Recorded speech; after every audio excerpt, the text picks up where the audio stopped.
श्री विष्णु भगवान की जय। 22वां अध्याय। राजा पृथु बोले, हे नारद जी, अब आप कृपा कर मुझे यह बताइए कि वृंदा को मोहित कर भगवान विष्णु ने क्या किया और फिर वह कहाँ गए। तब नारद जी ने कहा, जब देवता स्तुति कर मौन हो गए तब भगवान शंकर ने सब देवताओं से प्रसन्न होकर कहा, हे ब्रह्मा आदि देवताओं, जलंधर तो मेरा ही अंश था। मैंने उसे तुम्हारे लिए नहीं मारा, किंतु यह मेरी सांसारिक लीला थी। फिर भी आप लोग यह सत्य कहिए कि इसमें आप सुखी हुए हैं या नहीं।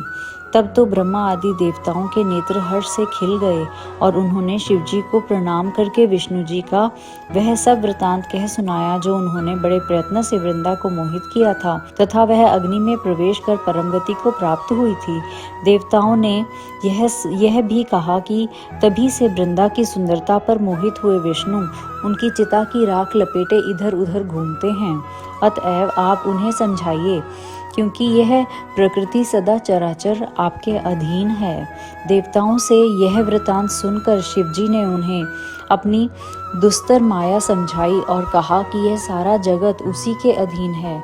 उसी से मोहित विष्णु भी काम के वश हो गए हैं, परंतु महादेवी उमा त्रिदेवी की जननी सबसे परे है। वह मूल प्रकृति परम मनोहर और वही गिरजा भी कहलाती है। अतएव विष्णु का मोह दूर करने के लिए आप सब उनकी शरण में जाइए। यदि वे प्रसन्न हो जाएंगी तो आपका सब कार्य हो जाएगा। भगवान शंकर की आज्ञा से सब देवता मूल प्रकृति को प्रसन्न करने चले। उनके स्थान पर पहुंचकर उनकी बड़ी स्तुति की। तब आकाशवाणी हुई, हे देवताओं, मैं 3 प्रकार से तीनों गुणों से पृथक होकर स्थित होती हूँ। सत्य गण से गौरी, रजोगुण से ज्योति रूप हूँ।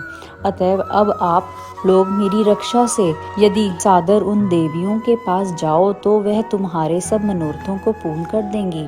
यह वाणी सुनकर देवताओं के नेत्र खुल गए। वह भगवती का आदर करते हुए गौरी, लक्ष्मी और सरस्वती को प्रणाम करने लगे। सब देवताओं ने भक्तिपूर्वक उनका स्मरण किया। सब देवियां प्रकट हो गई। सब देवताओं ने प्रसन्न होकर भक्तिपूर्वक अपना निवेदन किया। देवियों ने कुछ बीज देकर कहा, इन्हें ले जाकर दे दो, तुम्हारे सब कार्य सिद्ध हो जाएंगे। ब्रह्मा आदि देवता उन बीजों को लेकर भगवान विष्णु के पास गए और उन्हें वृंदा की चिताभूमि में डाल दिया। उससे धात्री, मालती और तुलसी प्रकट हुई। भगवान विष्णु ने ज्यों ही उन स्त्री रूप वाली वनस्पतियों को देखा, वह उठ बैठे। कामासक्त चित्त से मोहित हो उनसे याचना करने लगे। धात्री और तुलसी ने उनसे प्रीति की। विष्णु जी सारा दुख भूलकर देवताओं से नमस्कृत होकर अपने लोक में चले गए। अब वह पूर्ववत सुखी होकर भगवान शंकर का स्मरण करने लगे। यह आख्यान शिव जी की भक्ति देने वाला है। बोलो श्री विष्णु भगवान की जय।